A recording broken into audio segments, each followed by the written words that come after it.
Hello hello hello everyone, this is me Akanksha और आज हम पढ़ने वाले हैं जो आपके एनसीईआरटी में रेगुलेशन ऑफ जीन एक्सप्रेशन दे रखा है। पहले हम उसे क्लियर करेंगे, फिर हम अगले वीडियो में मोस्ट पॉसिबली लैकोप्रोन के बारे में डिस्कस करेंगे, because otherwise the video will become too long. Okay, तो चलो शुरू करते हैं बिना टाइम वेस्ट किए। ठीक है, लाइन बाय लाइन हम यहाँ पे एनसीईआरटी को कवर करेंगे।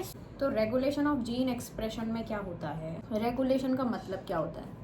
एक ऐसी प्रोसेस जहाँ ये डिसाइड होता है कि सेल कौन से जीन को कब और कितना एक्सप्रेस करेगा। रेगुलेशन का मतलब होता है कि सेल कौन से जीन को कब और कितना एक्सप्रेस करेगा, मतलब कौन सा जीन ऑन होगा और कौन सा जीन ऑफ होगा।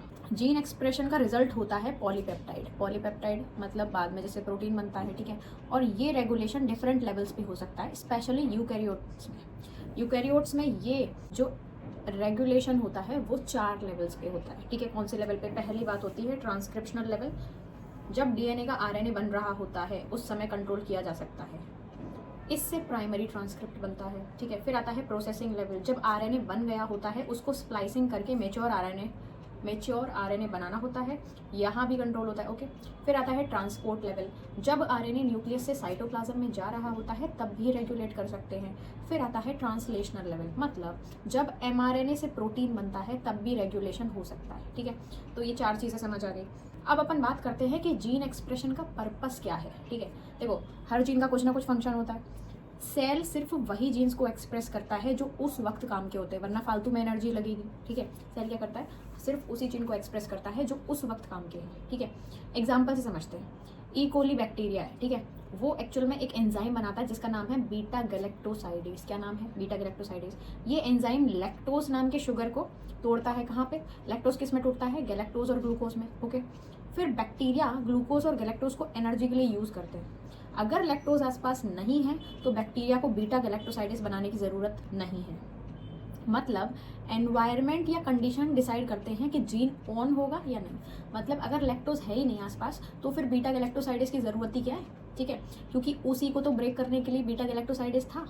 फिर एक और एग्जांपल है डेवलपमेंट और डिफरेंशिएशन कैसे होता है। इसमें हम एम्ब्रियो की बात करेंगे। जब एक एम्ब्रियो डेवलप करके एडल्ट ऑर्गेनिज्म बनता है तो कई सारे जीन्स को सही टाइम पे ऑन या ऑफ करना पड़ता है।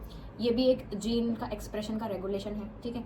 अब बात करते हैं प्रोकैरियोट्स में जीन एक्सप्रेशन कैसे कंट्रोल होता है ट्रांसक्रिप्शन स्टार्ट होने पे। यहाँ पे ट्रांसक्रिप्शन से भी पहले, ट्रांसक्रिप्शन स्टार्ट होने के पहले रेगुलेशन होता है। मतलब आरएनए पॉलीमरेज जब डीएनए से आरएनए बनाना स्टार्ट करता है, आरएनए पॉलीमरेज की वजह से ही तो डीएनए से आरएनए बनता है। तो आरएनए पॉलीमरेज जब डीएनए से आरएनए बनाने को स्टार्ट करता है, अभी हो नहीं पाया क्योंकि बिफोर करवाना है ना, स्टार्ट होने से पहले, ट्रांसक्रिप्शन के स्टार्ट होने से पहले, वहीं पे रेगुलेशन होता है। बात समझ आई? Okay. RNA polymerase promoter region पे बाइंड करता है और ये डिसाइड करता है कि ट्रांसक्रिप्शन स्टार्ट होगा कि नहीं। आरएनए पॉलीमरेज कहाँ पे बाइंड करता है? प्रमोटर रीजन पे, ठीक है। इस प्रोसेस में कुछ एक्सेसरी प्रोटीन्स भी हेल्प करते हैं जो आरएनए पॉलीमरेज को गाइड करते हैं। देखो, ये जो प्रोसेस है जहाँ पे आरएनए पॉलीमरेज प्रमोटर रीजन पे बाइंड करता है और डिसाइड करता है कि ट्रांसक्रिप्शन स्टार्ट होगी कि नहीं, तो इस प्रोसेस में आरएनए पॉलीमरेज को कुछ प्रोटीन्स हेल्प करते हैं। एक्टिवेटर्स प्रोटीन्स होते हैं और रिप्रेसर्स प्रोटीन्स होते हैं।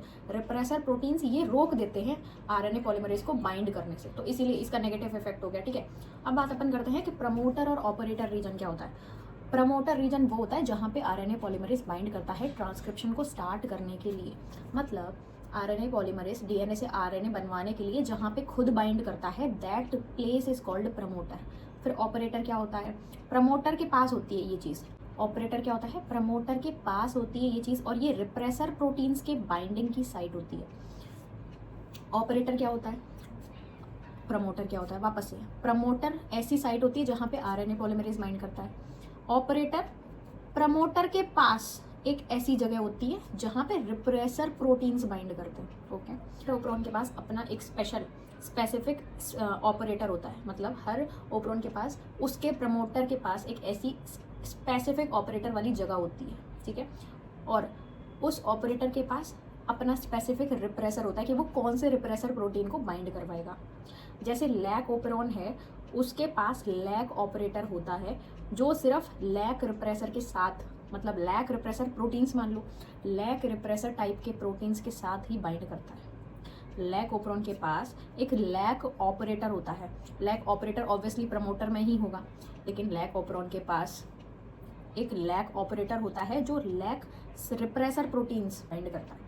ठीक है, सेल्स अगर हम समराइज करें तो सेल्स अपने इन्वायरमेंट और नीड के हिसाब से डिसाइड करते हैं कि कौन सा जीन ऑन करें और कौन सा ऑफ, ताकि एनर्जी वेस्ट ना हो और ज़रूरत का काम हो जाए। ठीक है, समझ आ गई बात।